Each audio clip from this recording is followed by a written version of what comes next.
This time, let your brother have a baby. You can have another one later. I told my parents I was pregnant. Then my mom said something shocking. Zach and his wife Rosie, who can't have kids, want us to give them our baby for adoption. My parents always favored Zach and ignored me. The happy future I imagined with my first baby turned into sadness. I'm Olivia.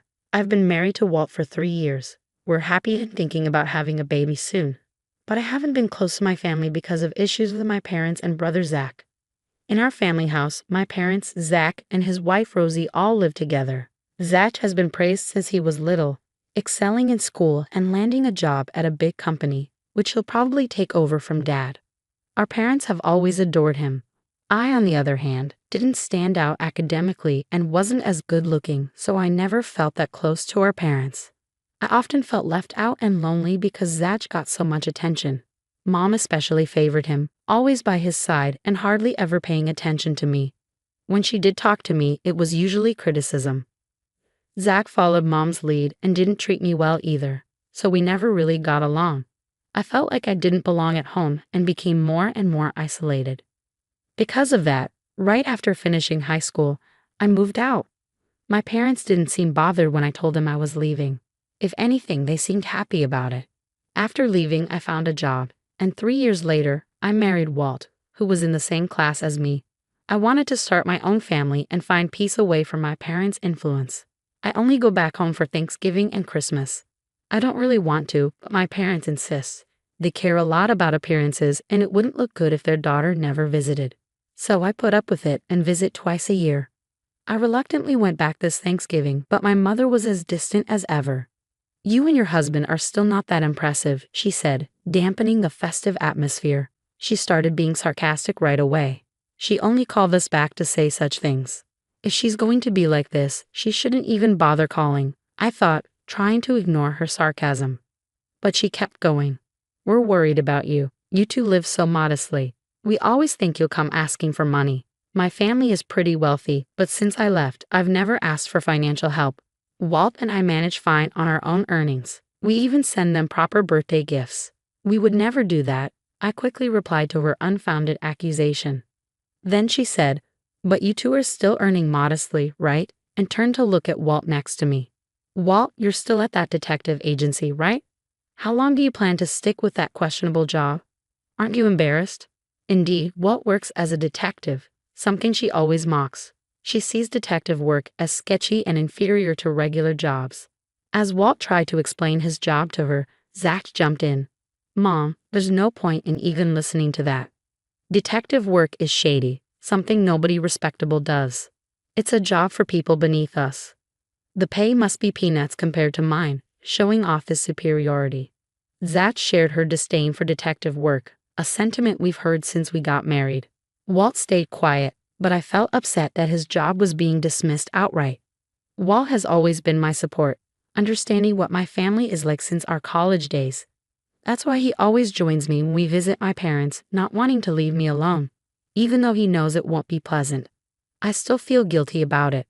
Like many visits before, this one ended on a sour note. Around that time, we decided to live modestly together, unaffected by my family's opinions. Something amazing happened in our 3rd year of marriage. I found out I was pregnant. I was thrilled to be expecting our first child. Knowing how my parents always put me down, I felt like I had to share the news with them, so I went to our family home to tell them. It had been a while since I visited outside of Thanksgiving and Christmas, and my parents, Zach, and his wife Rosie were all there, but their reaction to my announcement caught me off guard. When my mother heard the news, she suddenly got loud. "How could you say that in front of Zach?" Her response was unexpected. I wasn't expecting congratulations, but this was different. I was confused by her mentioning Zach, and when I looked puzzled, she dropped a bombshell. "Zach and Rosie can't have kids. How could you be so insensitive?" I had no clue they were dealing with infertility. Shocked by her words, I glanced at them. Zach seemed uncomfortable, and Rosie looked down sadly. "You're having a baby before Zach. If it wasn't for Rosie, this wouldn't be happening." My mother sighed dramatically, looking between Rosie and me. Seeing this, Zach stepped in. "Rosie already feels bad enough. Don't be too hard on her, Mom." I was surprised to hear him defend Rosie. From what I knew from my visits, Zach wasn't usually that supportive of her. "You're really kind, Zach." Then Zach said something that made me pause. "Rosie, if it weren't for being married to Zach, you would have been divorced by now." My mother shot Rosie a glare. Maybe despite everything, Zach does care about his wife. As I watched Zach calm our mother down, I thought about what had just happened. Well, I'd shared my news, so I should head home, I said, feeling the tension rise because of my announcement. But then my mother said something unbelievable. "Give your baby to Zach." I couldn't believe what I was hearing. Give my baby to Zach. Why should I? I can have another baby if I want to. Just because Rosie can't have children doesn't mean I should give mine away. That's unfair and ridiculous. When I refused, my mother argued, "This is our first grandchild. It should be raised by us. Zach will take over the company, so we should raise the baby." Her words made me furious. She was planning to take my unborn child just to ensure a successor for our father's company. She talked about adoption like she had it all planned out, but I was too angry to listen. I was already irritated, and then Zach said something shocking. "Well, since Rosie can't have kids, it's good for her that you got pregnant. You're finally doing something for the family." I couldn't believe it, but Zach seemed to agree with my mom. Even Dad, who usually stays quiet, nodded along. It felt like the whole family was claiming my baby as their own. I couldn't believe how casually Zach spoke to his own wife like that, acting like it was no big deal. I realized there was no point in arguing further, so I left right away. All they said was, "Give us an answer next time you come," and didn't even come to say goodbye. Rosie, who must have been hurt, silently watched me leave. Even after I got home, I couldn't shake off my anger. Instead of celebrating my pregnancy, they made this unreasonable demand. I felt gloomy thinking about the future. They probably keep pushing for adoption even after the baby was born. When I told Walt what happened after he got back from work, he was shocked too. Even he couldn't find the words to respond. He knows my family, but this was beyond belief.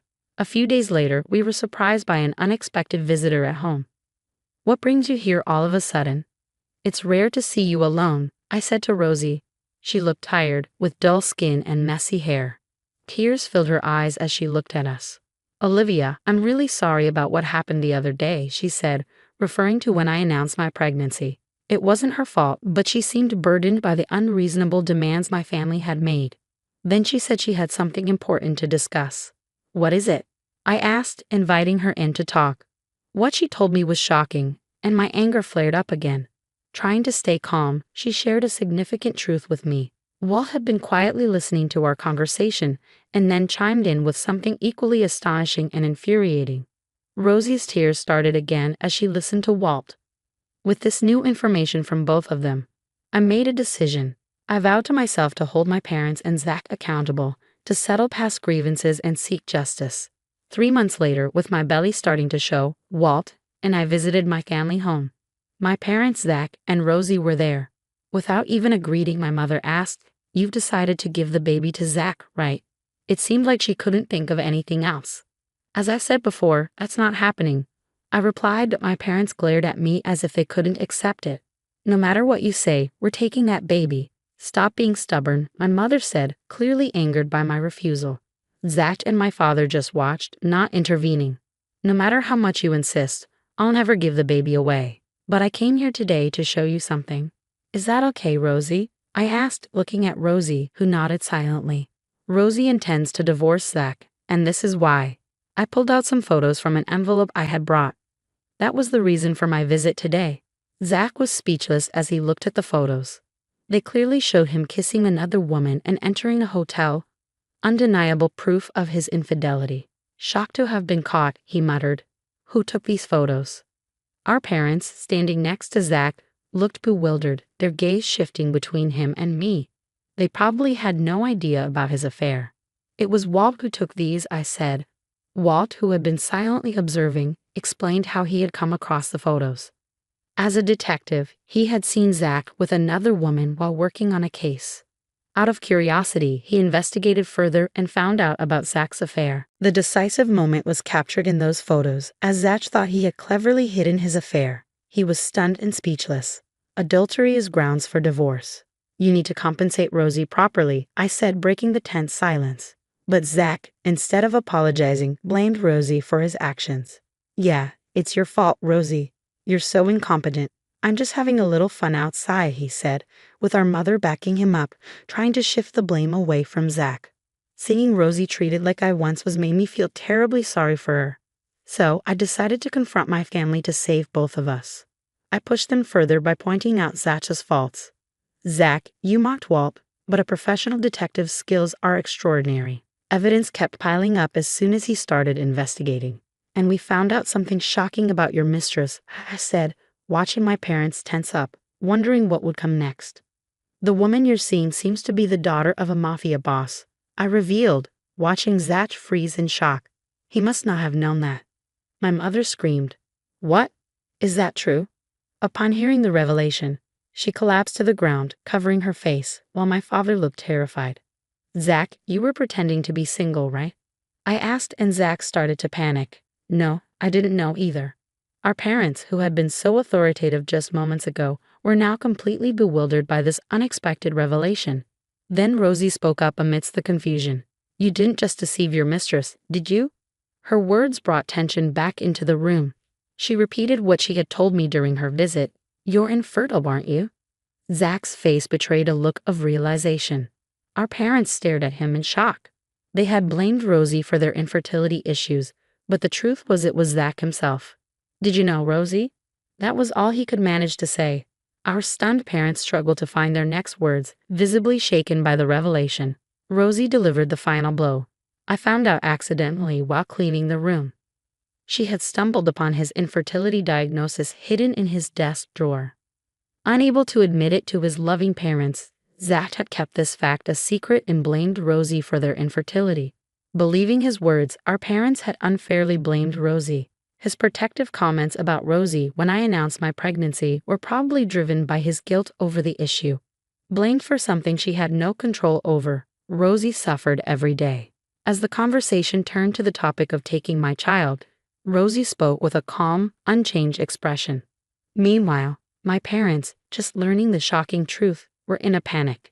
To think Zach will never have a child, that's just, my mother began, despairing at the thought of not having a grandchild. But then she turned her hysterical anger towards him. You knew it was your fault, yet you blamed your wife. Did you cheat because you knew you were infertile? How come my son stooped so low? Oh dear, why did this happen? She vented her frustration at him. Finally, Zach spoke, offering a pitiful explanation. I was shocked to find out I was infertile. I felt guilty for not giving you a grandchild.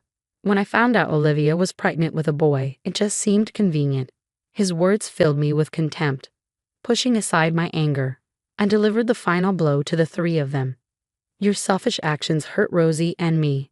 And Zach, you had an affair with such a dangerous person. Mom and Dad, you'll have to face the consequences of your actions. You've hurt so many people, now it's time to face the music. My words prompted them to apologize, their earlier bravado gone. Where did that confidence go when you asked me to give up my son? I looked at them with disdain, feeling as though I was looking at garbage. Beside me, Rosie remained silent, her gaze fixed ahead, silently conveying the depth of her sorrow. Tough times lay ahead for Zach and my parents. When the father of Zach's mistress discovered the affair, they were summoned and forced to apologize repeatedly. Despite ending the affair, Zach had to pay a hefty compensation for deceiving the woman. The amount was staggering, teaching them the harsh consequences of getting involved with such people. As a result, our family home descended into chaos. My father had to step down as company president due to the public scandal, and my mother became isolated, shunned by the neighbors, and withdrawing into herself. Their relationship became hostile, constantly arguing over Zach's actions. Zach lost his job after the scandal reached his company, and to add to his troubles, his divorce with Rosie was finalized. Struggling with unemployment and financial burdens, Zach found himself trapped in a cycle of relentless work. Around the time Rosie successfully left the family home, I gave birth to a healthy baby boy. Both the baby and I were in good health, and I reveled in the joy of welcoming new life. Our family of three embarked on happy days together. Eventually, Walt and I made the decision to sever all ties with my family. Although I have been torn about cutting off contact with my parents and brother, that incident made me realize it was the best decision for my son's well-being. Despite their absence, I have found solace and love in my irreplaceable family. From now on, I choose to cherish only my precious family.